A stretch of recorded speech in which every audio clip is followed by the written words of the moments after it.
मृग तृष्णा अध्याय 28।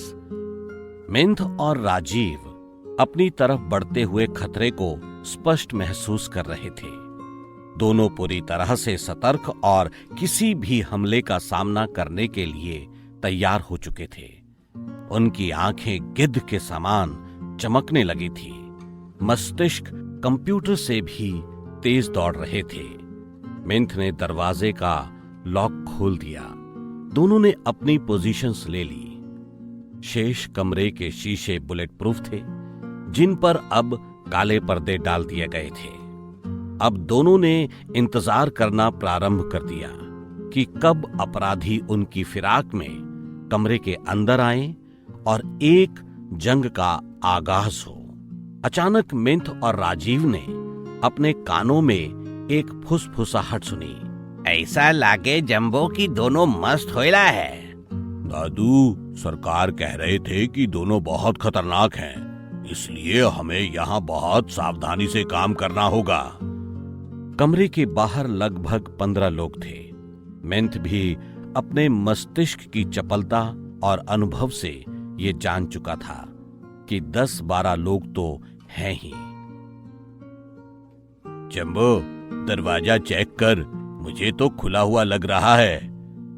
दरवाजे को हल्के से अंदर की ओर ढकेला गया और दोनों किवाड़ों के मध्य एक महीन सी दरार नजर आने लगी। अरे, ये तो खुला हुआ है। तो ये तो और भी आसान होएला है जंबो। दादू, दरवाजे का ये पहले से ही खुला होना खतरे की घंटी भी हो सकता है। जंबो, हम यहाँ फॉर्मूले लेने आए हैं और इसलिए हमें अंदर तो जाना ही होगा। वैसे भी हम सब तो खतरों के खिलाड़ी हैं। इतना कहकर वो व्यक्ति जोर से हंसने लगा। दादू, ज्यादा आवाज करना उन दोनों को सतर्क कर सकता है। ठीक कह रहे हो जंबो। गलती की स्वीकृति के साथ ही व्यक्ति चुप हो जाता है। यद्यपि मिंथ और राजीव राय इस तीव्र ध्वनि को एक हल्की सी हंसी के रूप में सुन चुके थे। सभी अपने अपने मास्क पहन लो, हम गैस छोड़ने वाले हैं। मिंथ ने तुरंत राजीव को इशारा किया और खुद भी श्वास रोककर बैठ गया। स्प्रे होती गैस तेजी से कमरे में फैलने लगी। कुछ देर तक वे लगातार स्प्रे करते रहे, लेकिन इस दौरान मिंथ और राजीव ने एक भी श्वास ना ली। विशेष परिस्थितियों के लिए उनके स्पेशल मास्क भी उनके हाथों में आ चुके थे। अचानक दरवाजा खुला और 2 व्यक्ति तेजी से अंदर आए। अरे, यहाँ तो कोई नजर नहीं आयला है। और थाएं थाएं दोनों लड़खड़ाकर फर्श पर गिर गए और लाशों में तब्दील हो गए। विपरीत परिस्थिति को देखते हुए 5 अपराधियों ने तेजी से कमरे में प्रवेश किया। इस बार गोलियां दोनों पक्षों की ओर से चली थीं। 4 अपराधी मारे गए और 1 बचकर बाहर आ गया। दादू, वो साले तो पहले से ही सतर्क है। वे हमें आसानी से शूट कर पा रहे हैं, लेकिन हम उनकी लोकेशन का अनुमान भी नहीं लगा पा रहे हैं। गोली किधर से चली थी हरिया? दाईं ओर से।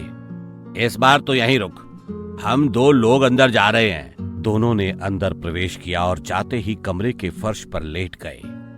दाईं ओर तेज फायरिंग प्रारंभ कर दी, पर इस बार गोलियां उनके ऊपर से चली थीं और उनके पेट को बेंधती हुई उन्हें निर्जीव कर गई। शेष हमलावरों ने पूरा प्रयास किया, लेकिन मिंथ और राजीव ने कमरे के अंदर ही बार बार अपनी पोजीशन को बदलकर लगभग सभी को मौत के घाट उतार दिया। 1-2 हमलावरों को राजीव राय ने अंत में कमरे के बाहर निकलकर मार दिया था। इसके बाद दोनों ने अपने को व्यवस्थित किया और फॉर्मूलों को कंप्यूटर प्रिंट आउट को संभाल कर रखने के बाद कहीं जाने की तैयारी करने लगे। निसंदेह अपने चीफ के पास। वहां से निकलने के पूर्व उन्होंने सभी लाशों की सावधानी से तलाशी ली, लेकिन कोई काम की वस्तु हाथ ना लग सकी। अंततः मिंथ ने अतुल सचान को फोन करके लाशें हटाने का निर्देश देकर स्वयं वो जगह छोड़ दी। अध्याय 28 समाप्त होता है।